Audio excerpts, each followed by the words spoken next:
Good morning all of you. आज हम लोग बायोलॉजी में सेल्स, जिसे हम लोग हिंदी में कोशिका कहते हैं, उसके बारे में पढ़ेंगे। जैसे एग्जांपल लेते हैं कि कोई भी एक मकान हुआ, वो क्या चीज से मिलकर बना होता है? एक ईंट, सीमेंट, बालू या गिट्टी से मिलकर बना होता है। उसी तरह हमारा जो बॉडी है, ह्यूमन बॉडी है, वो डिफरेंट तरह के सेल से मिलकर बना होता है। इसीलिए हम लोग सेल को क्या कहते हैं? सेल जो होता है, cell is the fundamental structural and functional unit of a living organism. किसी भी लिविंग ऑर्गेनिज्म का सेल जो होता है वो बेसिक यूनिट होता है। जैसे हम हिंदी में उसे कह सकते हैं इकाई होता है। तो इसमें हम लोग क्या लिखेंगे? Cell is the fundamental structural and functional unit of the living organism।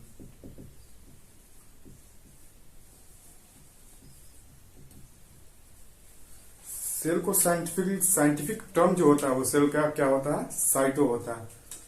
Scientific term क्या होता है सेल का? कोशिका का साइंटिफिक टर्म क्या होता है? साइंटिफिक टर्म ऑफ सेल, हम लोग उसे क्या कहते हैं? साइटो। और फर्दर स्टडी जो होता है, स्टडी ऑफ सेल्स, मतलब कोशिका के अध्ययन को क्या कहते हैं? साइटोलॉजी। स्टडी ऑफ सेल से हम लोग क्या कहते हैं? साइटोलॉजी कहते हैं। उसके बाद हम लोग सेल के डिस्कवरी के बारे में डिस्कस करते हैं। तो सबसे पहले सेल का जो सेल डिस्कवर किया था, उन्होंने सबसे पहले, उनका नाम था रॉबर्ट हुक। उन्होंने क्या किया था? तो माइक्रोस्कोप के अंदर प्लांट कॉर्क को लिया और उसको ऑब्जर्व किया। तो उन्होंने पाया कि जो सेल्स थे, जो एक क्लस्टर था, मतलब झुंड था, उन्होंने एक स्ट्रक्चर पाया।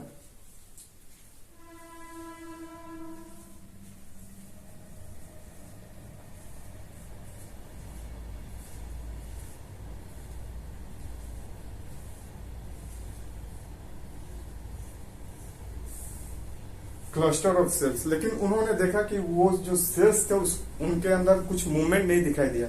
वो क्या थे? एम्प्टी थे, मतलब पूरा खाली थे। तो उन्होंने उसको नाम दिया ये कि डेड सेल्स। डेड सेल उनको नाम दिया। तो सबसे पहले फर्स्ट सेल डिस्कवर किया था किसने? रॉबर्ट हुक ने। लेकिन उन्होंने जो सेल डिस्कवर किया था, वो कौन सेल क्या थे? डेड सेल थे। उसके बाद आए एंटोन लियोनोव, जिन्होंने जीवित कोशिका का डिस्कवर किया। फर्स्ट लिविंग सेल, तो जीवित कोशिका का डिस्कवर किसने किया?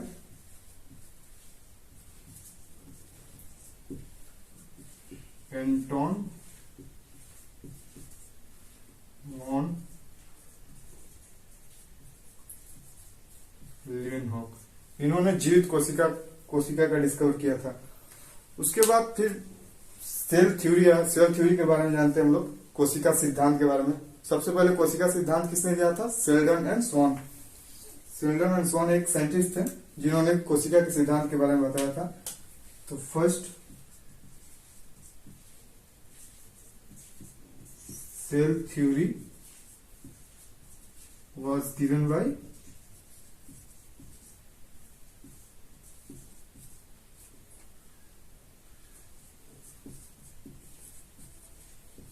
शेल्डन एंड स्वान, जिसे हम लोग हिंदी में क्या कहते हैं? सेल थ्योरी को कोशिका सिद्धांत। तो इन्होंने सेल्स कोशिका सिद्धांत में 3 स्टेटमेंट दिए थे कि सभी ऑर्गेनिज्म जो होता है, क्या होता है? प्रत्येक जीव की उत्पत्ति जो होती है, वो क्या होती है? सेल्स होती है। All organism are made up of cells. और दूसरा स्टेटमेंट उन्होंने दिया था कि सेल जो होता है वो बेसिक यूनिट होता है किसी ऑर्गेनिज्म का। सेल जो होता है बेसिक यूनिट होता है किसी ऑर्गेनिज्म का। जो स्टेटमेंट है हम नेक्स्ट पेज पे लिखेंगे। आई होप आपने नोट कर लिया होगा, ठीक है।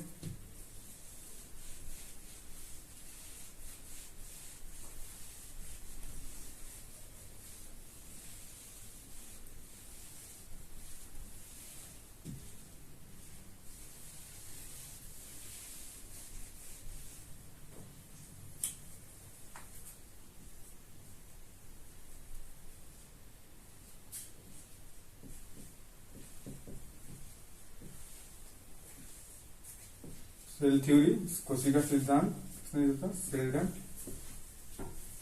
एंड स्वान ने।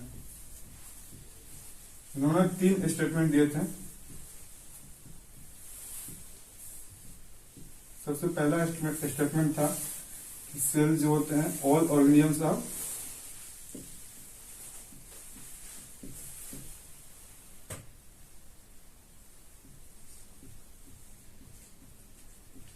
Made up of 1 or more cell. मतलब कि सभी ऑर्गेनिज्म जो होते हैं एक सेल से या एक से अधिक सेल से मिलकर बने होते हैं। और दूसरा स्टेटमेंट उन्होंने दिया था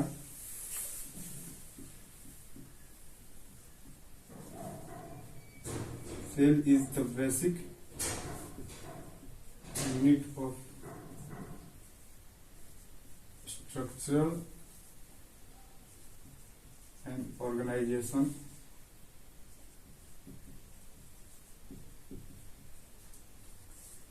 ऑर्गेनिज्म।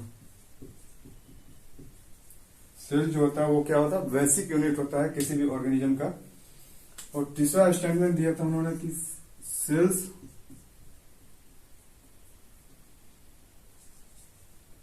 arise from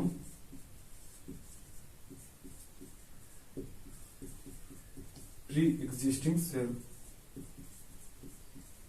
तो सेल्स जो है वो पहले से मौजूद सेल से क्या है? सेल बनते हैं। मतलब सेल जो प्री एग्जिस्टिंग मतलब क्या कि पहले से कोई सेल्स है उसमें सेल डिवीजन हुआ,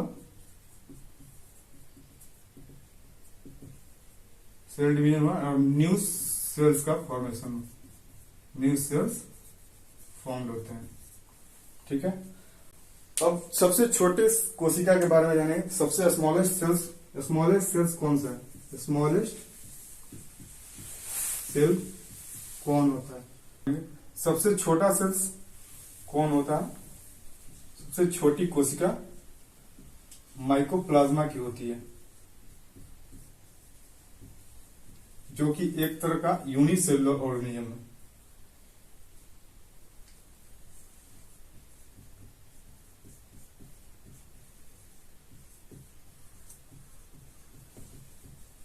यूनिसेलुलर मतलब कि ये माइकोप्लाज्मा जो होता है केवल एक सेल से मिलके बना होता है, 1 सेल से। लेकिन हमारे बॉडी में क्या होता है? वो डिफरेंट तरह के सेल से मिलके बने होते हैं। हम लोग जो होते हैं वो क्या होता है? मल्टी सेलुलर ऑर्गेनिज्म होते हैं। उसके बाद लार्जेस्ट सेल के बारे में जानते हैं। लार्जेस्ट सेल कौन सी होती है? Largest cell egg of ostrich. Ostrich के अंडे जो होते हैं वो क्या होता है? सबसे बड़े सेल्स होते हैं, कोशिका होती है सबसे बड़ी। और लॉन्गेस्ट सेल जो होते हैं, लॉन्गेस्ट सेल जो होता है क्या होता है? न्यूरॉन का होता है। और न्यूरॉन कहाँ पाया जाता है? वो हमारे ब्रेन में पाया जाता है। और न्यूरॉन के बारे में एक और बात जानेंगे कि न्यूरॉन के अंदर, न्यूरॉन सेल जो होते हैं उसके अंदर सेल डिवीजन नहीं होते, क्योंकि वहां पे सेंट्रियोल एब्सेंट होता है। तो यहां पे लिख लेंगे हम लोग cell division, cell division is absent. क्यों नहीं होते हैं? क्योंकि centriole, because centriole is absent. इसलिए हम लोग कहते हैं कि ब्रेन जो होता है हम लोग को अपना बचा कर रखना चाहिए। अगर कोई भी सेल्स डेड कर जाए तो वो फिर मतलब सेल डिवीजन उसमें होते नहीं है, कंप्लीटली मतलब डेड हो जाते हैं। अब हम लोग सेल मेम्ब्रेन या उसे प्लाज्मा मेम्ब्रेन कहते हैं। सेल मेम्ब्रेन के बारे में पढ़ेंगे।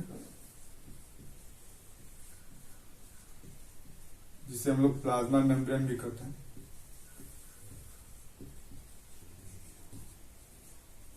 और हिंदी में इसको क्या कहते हैं? कोशिका झिल्ली।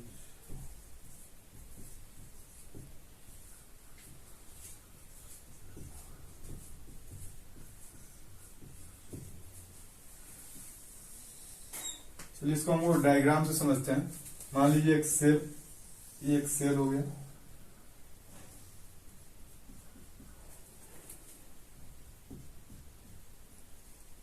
तो ये जो आउटर लेयर होता है वो क्या होता है? सेल मेम्ब्रेन होता है। ये सेल मेम्ब्रेन जो होते हैं वो कहां पर? सभी जगह पर, all present in all plant and animal cell. और सेल मेम्ब्रेन जो होता है मेनली क्या क्या चीज से मिलकर बना होता है? मेनली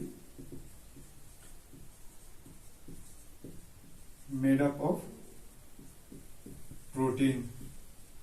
प्रोटीन का मात्रा कितना होता है? 60 to 80% जो होते हैं वो प्रोटीन होते हैं। और लिपिड जो होता है वो 20 to 40% लिपिड होते हैं। सेल जो होता है वो क्या होता है? एक सिलेक्टिवली परमिएबल मेम्ब्रेन होता है। सिलेक्टिवली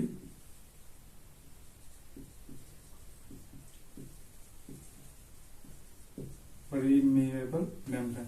हम लोग सिलेक्टिवली परमिएबल मेम्ब्रेन के बारे में समझते हैं। मान लीजिए कोई ऑफिस है, तो वहां पे एक गार्ड रहता है, वो आइडेंटिटी चेक करके ही क्या करता है? उसको मतलब अंदर जाने के लिए इजाजत देता है। उसी तरह सेल मेम्ब्रेन जो होता है वो क्या करता है? कोई भी अगर और सेल मतलब मॉलिक्यूल्स और आयन जो होते हैं इंटर करते हैं, तो वो उसको सिलेक्टिवली क्या करता है? पहले सिलेक्ट करके उसको अंदर या बाहर आने देता है। तो इसीलिए हम क्या कहते हैं? ये सिलेक्टिवली परमिएबल, कुछ ही आयंस और मॉलिक्यूल को allow some selective molecules or ions to pass in or out of the cell.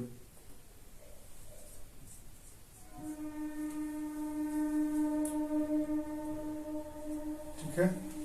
उसके बाद हम लोग सेल वॉल के बारे में पढ़ेंगे। कोशिका भित्ति जिसे हम लोग हिंदी में कहते हैं, सेल वॉल।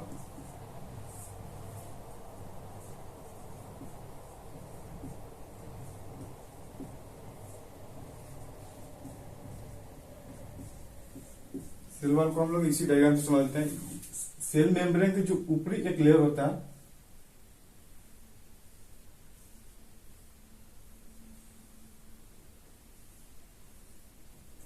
ये क्या होता है? सेल वॉल होता है, जो कि केवल प्लांट सेल्स में ही पाए जाते हैं। एनिमल सेल्स में सेल वॉल जो होते हैं वो नहीं पाए जाते हैं। Only found in plant cell. इसका फंक्शन काम क्या क्या क्या होता है? तो ये जो होता है सेल्स को जो होता है वो प्रोटेक्शन प्रोवाइड करता है और एक डिफिनेट तरह का शेप प्रोवाइड करता है सेल्स को। तो cell wall gives protection and shape to the cell। अब हम लोग सेल वॉल के बारे में पढ़ेंगे, जिसे हम लोग हिंदी में कोशिका भित्ति भी कहते हैं। ये केवल प्लांट सेल्स में ही पाए जाते हैं। सेल मेम्ब्रेन के बाहर जो लेयर होता है वो उसे हम लोग सेल वॉल कहते हैं, और ये केवल प्लांट सेल में ही पाए जाते हैं। तो इसका फंक्शन क्या होता है? ये सेल को क्या करता है? प्रोटेक्शन प्रोवाइड करता है और एक डिफरेंट तरह का शेप प्रोवाइड करता है। और ये मेनली जो प्लांट सेल में होते हैं वो सेलुलोज से मिलकर बने होते हैं, और बैक्टीरिया में ये पेप्टिडोग्लाइकेन से मिलकर बना होता है, और फंगाई में काइटिन से मिलकर बना होता है। यहाँ पे 3 क्वेश्चन बन सकते हैं कि प्लांट सेल में सेल वॉल किस चीज से मिलकर बना होता है? तो सेलुलोज से। और बैक्टीरिया में किस सेल वॉल किस चीज से मिलकर बना होता है? पेप्टिडोग्लाइकेन से। और फंगाई में, जिसे हम लोग हिंदी में कवक भी कहते हैं, वो सेल वन किसी से मिलकर बना होता है, काइटिन से। तो आज यहीं पे हम लोग खत्म करते हैं, और इसके बाद नेक्स्ट वीडियो में हम लोग सेल ऑर्गेनेल्स के बारे में पढ़ेंगे। ठीक है, थैंक यू।